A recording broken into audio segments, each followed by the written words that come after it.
প্রিয় দর্শক, স্বাগতম জানাচ্ছি আমাদের চ্যানেলে। আজকের এই ভিডিওতে আপনাদেরকে একটা বিষয় শেয়ার করব, অর্থাৎ আপনি একটা টোকেন আপনি যখন বাই করবেন সেটা আপনি কত ডলার দিয়ে বাই করা উচিত।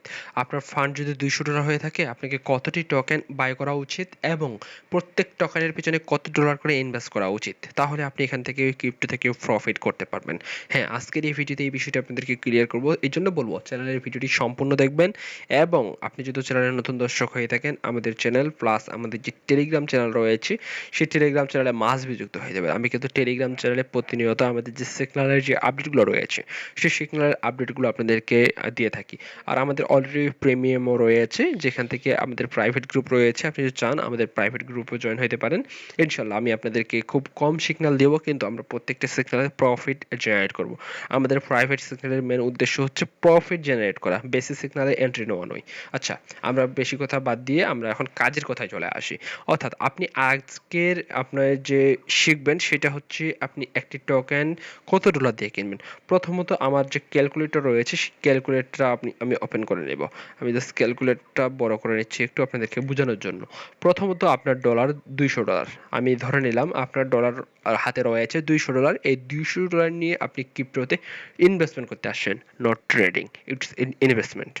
আপনি $200কে প্রথমত 10 দিয়ে ভাগ করবেন, অর্থাৎ আমরা $200কে 10টা কয়েন কিনবো $200 দিয়ে।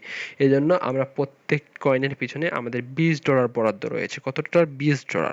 আর আপনার যে টোকেনটা রয়েছে, আপনার যে ফান্ডটা রয়েছে, বলি আপনার যে ফান্ডটা রয়েছে সে ফান্ডটি কখনো সম্পূর্ণ একটা টোকেন কিনবেন না সম্পূর্ণ ফান্ডটা নিয়ে। সেক্ষেত্রে ভাই আপনি ধরা খাওয়ার চান্স অনেকটাই বেশি রয়েছে। সেক্ষেত্রে আপনাদেরকে বলবো আপনি আপনার ফান্ডটাকে মাল্টিপল টোকেন কিনবেন। আমি এখানে ধরে নিচ্ছি $20 দিয়ে 10টা টোকেন কিনবো, তাহলে কত? পার টোকেনের জন্য $20 করে বরাদ্দ হইলো। ওকে, $20 করে বরাদ্দ। এখন আপনি সাপোজ সুই কয়েনটা কিনতে যাচ্ছেন, কথার কথা আমি ধরে নিলাম আপনি সুই কয়েনটা কিনতে যাচ্ছেন। এখন সুই যে কিনবেন, এখানে দেখেন সুই কিন্তু আপনার যে কারেন্ট প্রাইস রয়েছে 3.29। আপনার যে $20 রয়েছে সেই $20টা কখনো একবারে কিনতে যাবেন না, আপনি 3বারে কিনবেন, অর্থাৎ ডিসিএ করে কিনবেন। সেক্ষেত্রে আপনার যে প্রাইসটা রয়েছে, অর্থাৎ সে প্রাইসটা উঠানামা হবে।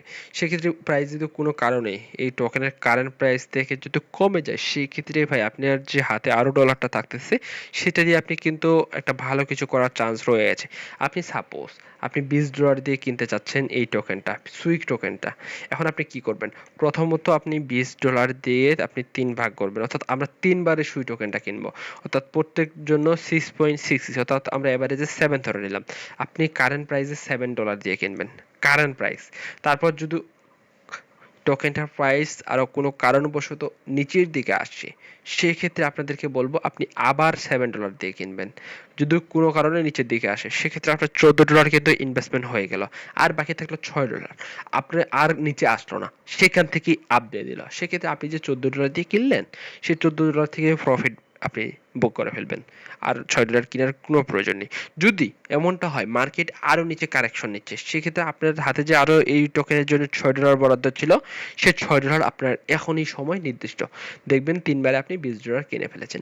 এই স্ট্র্যাটেজিতে আপনি বাই করবেন, কখনো একটা টোকেন একবারে বাই করতে যাবেন না, আপনি ধরা খেয়ে যাবেন। আপনাদেরকে বলবো আপনি 3বারে বাই করবেন, একটা টোকেন কখনো একবারে বাই করবেন না। ভালো থাকবেন, আল্লাহ হাফেজ।